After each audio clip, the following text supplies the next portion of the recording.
bakit kahoy yung sinindihan niya ng kandila at doon siya nagpipray sa malaking kahoy. Ang word, di ba?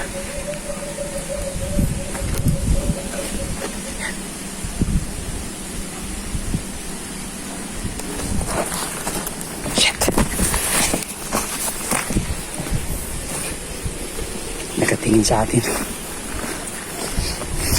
Nakita tayo. Sorry po. Pasensya na po. Maritis lang po.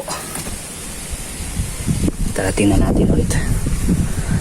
Nakita tayo. Pasensya na po. Kunwari, babalik tayo, no? Hindi natin ihalata na nakabidyo tayo.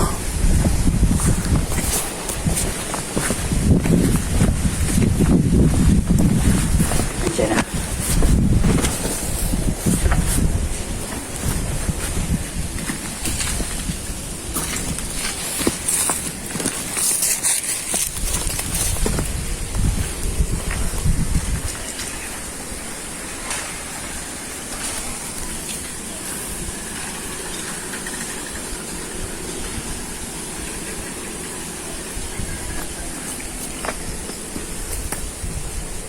Bang word? Bakit siya sa kahoy? Malaking punong kahoy, oh. Hindi naman to balete, pero parang sa itsura pala ng kahoy ang tanda na. So nandito yung nitso. Tapos dyan nitso. Nitso din dyan. So ang nakapagtataka, bakit dyan siya? Ano kaya meron dyan?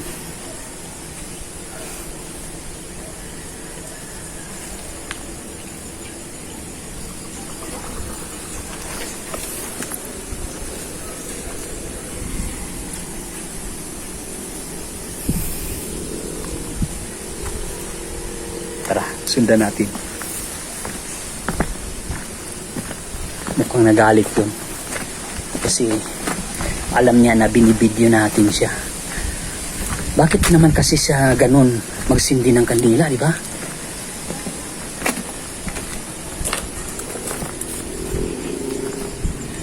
Napaka-weird naman. Walang nitso. Bakit doon siya nagsisindi ng kandila?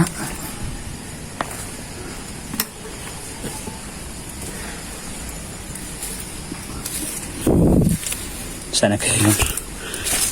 Buti na lang. Buti na lang hindi nagalit.